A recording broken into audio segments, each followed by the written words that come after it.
Hi everyone, this is Migs from Sneaks and Ball PH, and once again we are with Coach Carl, Coach Juanito, and Dom, our resident sports analyst. So we just finished game 1 this morning here in the Philippines or at night in the US. So it was not what everyone expected because, Miami is a team that fights hard, but the Lakers took the fight out of them pretty quickly. Then we had some injuries, which we'll talk about later. But what are your takeaways? We'll start with Coach Juanito. What was your takeaway from Game 1 of the NBA Finals? Well, I think the Lakers will have the advantage going forward because of the injuries. The game started out well for the Miami Heat. They were spreading out the floor. They were taking advantage of what they had. 3-point shooting, speed, and attacking. But as the game went on, the injuries slowly went in. So, as I said the last time around, they have LeBron and AD who will take over it just in time, and then eventually they actually did take over. One thing I can see is that Miami goes small ball, and the main reason teams go small ball is that because these guys can be faster, these guys can help on defense better, these guys can move more quickly. But the problem with the Lakers is that everything is done the same, but they don't have to go small ball. Now, Anthony Davis is 6'10", LeBron is 6'8", Markieff is 6'9", and they can all move around. So it's just the same as going for the small ball offense, but you don't have the small ball lineup. So it takes away the advantage of Miami where they keep on moving because, Daniel Tice was slower. Brook Lopez was definitely slower. They cannot close out and attack. And in game 1, we saw that Anthony Davis can defend anyone from 1 to 5. So it made life easier. It took away the advantage of Miami, and Miami needs to get hot for them to go along to play well the whole game. So because the Lakers took that out, it was easier for them to get the rhythm and to eventually get that 30-point lead that eventually turned out to be the win. All right, and just to remind everyone what the injuries were. So we had Jimmy Butler who sprained his ankle and actually re-aggravated it also in the second half. We'll see, but knowing Jimmy, painkillers, then game 2. Then for Bam, probably the same. He re-injured his shoulder, which is gonna be a problem because he's gonna have to bang with Dwight Howard for the rest of the series. But once again, tough dude, painkillers. Let's go. And Goran's the big question mark because of the torn muscle in his foot, in his plantar fascia. So I am not the medical expert here, but that's gonna be a very slim chance that he returns quickly. So if ever he returns, it might be in the later games of the series. But that's tough. So, Dom, what were your thoughts on Game 1? So I guess what we can say is the main takeaway is how is Miami going to respond to this, especially with the injuries. So actually with that note you said that Jimmy, yes, I understand. He's gonna play for sure because that's Jimmy Butler. The interesting note is with Bam because I heard earlier in the game that Bam doesn't take painkillers because he's afraid of needles. So it's an interesting situation to see if what could happen, and maybe Bam really has to just fight his fears and just gut it out. And then Goran Dragic is probably the biggest hit that happened because what was originally ruled out as for the rest of the finals is now he might be able to come back, but will he be 100% as for Bam and for Jimmy? So that's the main takeaway. And then second takeaway is AD is just a problem. He is a major problem. Where we thought that Bam could be able to stop him and match him toe to toe, but AD just finds ways, and he's just a matchup problem no matter what. And then another takeaway is that the Lakers, as Juanito said, they're just a way bigger team. The size just took over and they just dominated the rebounds all game. I think they had a 20 rebound lead at the end of the game. And then lastly is you just see the championship experience in LeBron. He knows what he's doing. He's been there so many times. So you can see that He knows what to do. He's been there before. He's been through worse, really. So it just seems like the Lakers are in full control at this point. Okay. Those are all very valid points. And if Bam doesn't want to take painkillers, my mom would suggest Vicks Vapor Rub. Shout out to Vicks Vapor Rub. So, Carl, looks like, I don't know, how does your Lakers in 6 pick look right now? Well, I think that's in trouble considering the injuries as mentioned earlier. And to piggyback on what we all said during the finals predictions, we did expect Miami to come out hot, and they did. The problem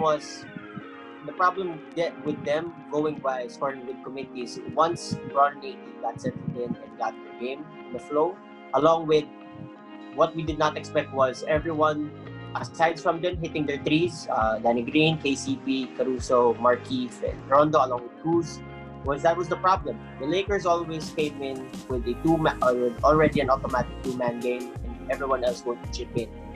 When everyone else chipped in and the Heat began to miss shots, that was what happened in the comeback later in the first. Then in the second, they took the pace, and then in the third quarter, they just knocked them out. So, as mentioned earlier, Gordon's going to be the big problem because Gordon is reliant on foot speed, especially off those screens. So, if he does play and he's not in 100%, that's going to be a big loss for the Heat. And then with Jimmy and Bam, they're going to play, but same with what you said earlier, they're going to have to defend and bang against Bron, AD, Dwight. So that's going to be a big problem for them. So moving forward, we're going to see if these injuries take a bigger toll on them, but we've seen it already that it can affect their chances. So moving forward, let's see what happens. Speaking of banging in the paint. Just a reminder for everyone. Goran is actually the leading scorer for the Miami Heat this playoffs. Oh, that's gonna hurt. Yes. Yeah. You lose your guy who's averaging about 20 plus points per game. So that's gonna hurt. That's 20 points off the board there. That's the case. And that was also the main focal point of the offense, the Goran and Bam high pick and roll. Yeah. So that would be a definite loss if Goran can't go this series or if he takes a while to get back. But going back to the point of banging down low, I sometimes forget how damn strong Dwight Howard is.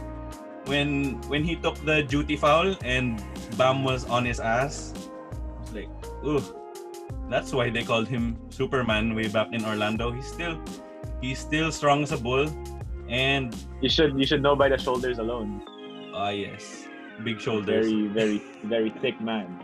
Yeah, and he was able to do what I wanted him to do when I predicted Lakers in 5, which is hold Bam in check. And then I'm not sure, but I'm not sure whether it was the shoulder or whether he's falling in love with it too much. But I think Bam has to just take it to the hole a little bit more. I guess you all know this because if anyone doesn't, I've played basketball with and against all of these people. And when I started getting a better jump shot, sometimes what would happen is I fall in love with the jumper. And Bam has really improved his mid-range jumper. But there were times in the second quarter while the Lakers were making the run that he could have done a Euro step, he could have attacked the basket, but he was pulling up for that short Kawhi Leonard-like mid-range jumper. And I think like he has to be more aggressive than that and don't settle. I just feel like at this point, maybe Miami could really be intimidated by the Lakers' size because they like just the front three of LeBron, Dwight, and AD possibly in one lineup. That's already like a significant difference as compared to Bam, just Bam alone. So it could be very intimidating if it's just Bam trying to attack those three men. Mm-hmm. Coach Juanito, I'd like to ask you, if you were Eric Spoelstra, what are some key changes that you are looking to make for Game 2? Well, number one, you just have to hype up the team. The morals are down, definitely. So that's the main priority right now. You have to reassure the team that you can play, you can win, and you must win. So at this point, it's really gonna be a disadvantage for them. But as a coach, you have to be able to adjust. And I think one glaring loss earlier was that Tyler and Duncan Robinson were not getting their shots up. It's because Danny Green and KCP play exact the same role for the LA Lakers. That's why they know what exactly Duncan Robinson and Tyler Hero will do.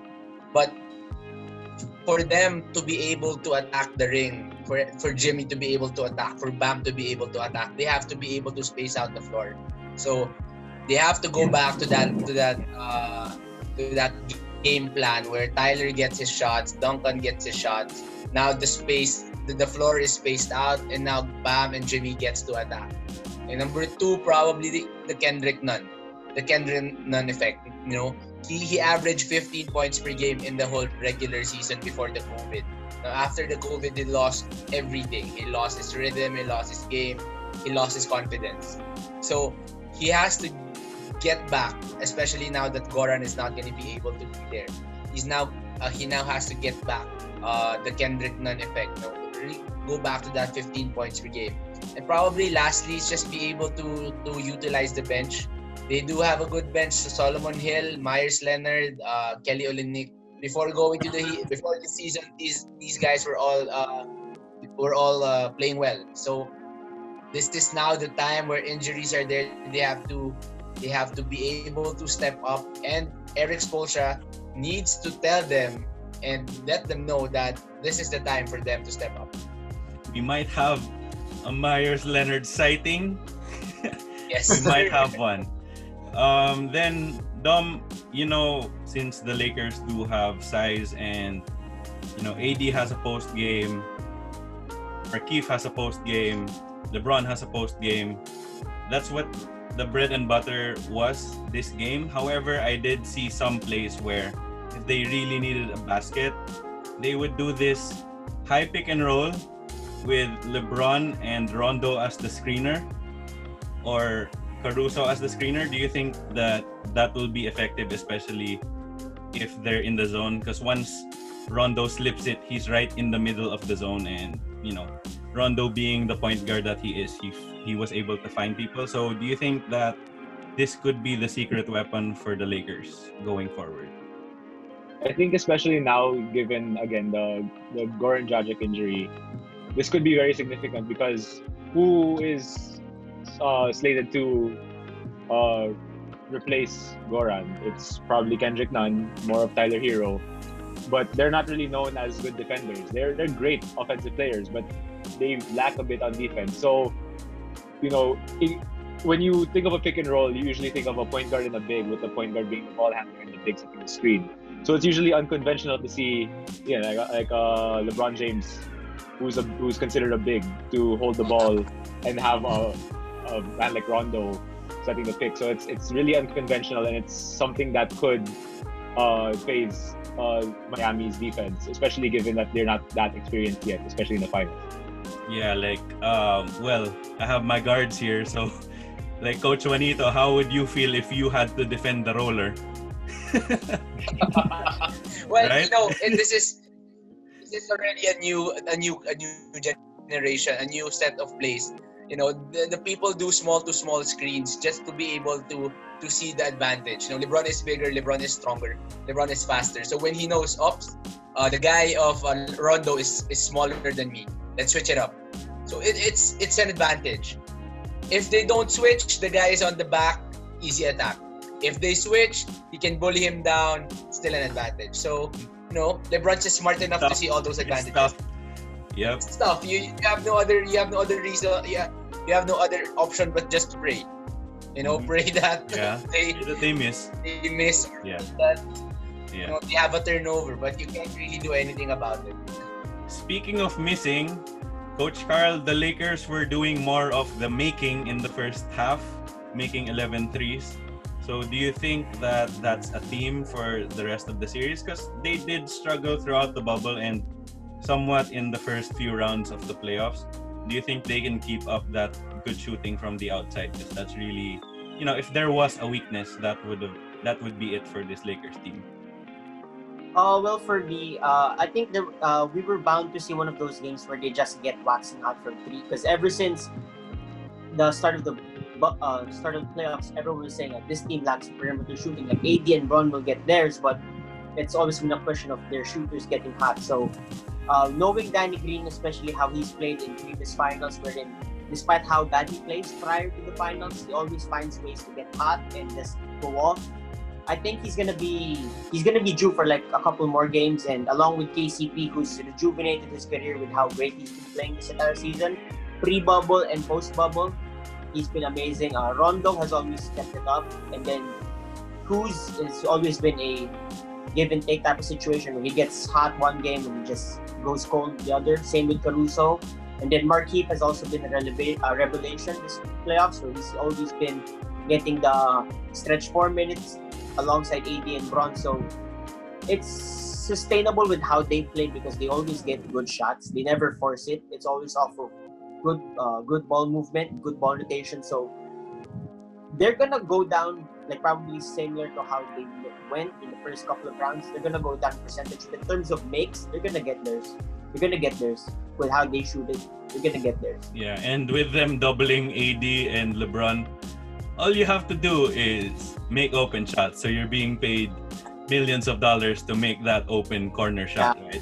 So just quickly, maybe one round of who you got for game 2. So Carl, who you got, and give me a range of the score. Since we're not yet sure of how game 2 is gonna play out, I still got the Lakers going in game 2, but I'm not yet gonna be completely positive on the score, since I'm going to still expect Miami to come out hot because they have to set the tone. Game 2 is basically it for them. They have to set the tone, or else that's gonna be it for them. Considering the injuries, if all three of them play through it, their bodies are gonna take a toll eventually. So they have to get something done probably by game 2. So I expect it to be a wire-to-wire win, but it's not gonna be as bad as today's blowout. Okay, then Dom, who you got, and is it a close one? Is it like a blowout? What you got? I see Jimmy seems to be optimistic, as you should be, that they're still okay. They're still alright. It's just one game. But then you also see LeBron, who's not even content with what happened.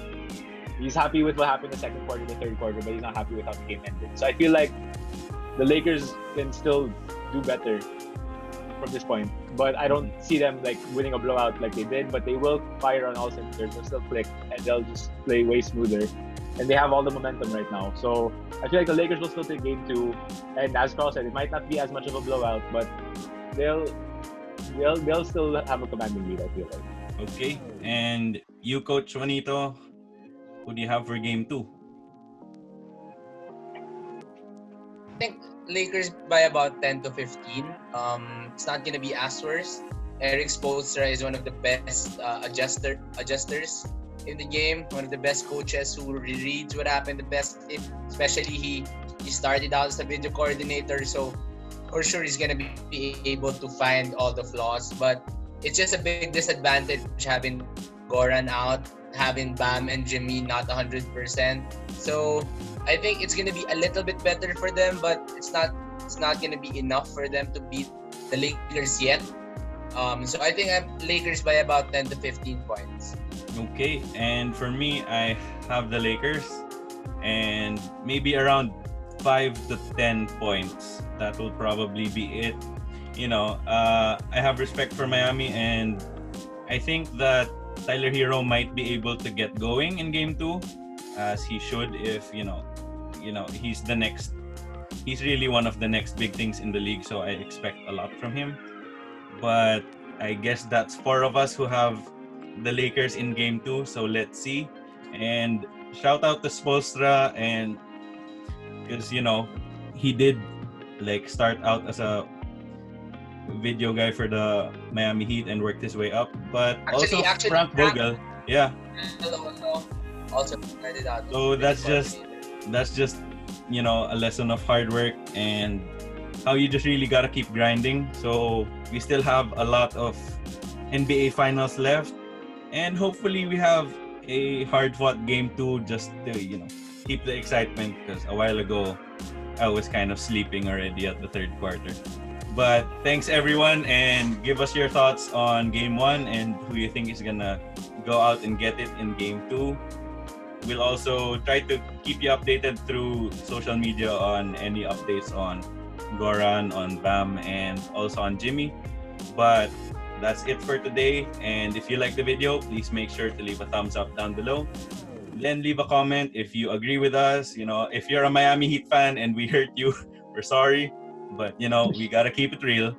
And if you haven't already yet, please make sure to subscribe and click that bell icon for notifications. It would help all of us a lot here at Sneaks in Ball PH.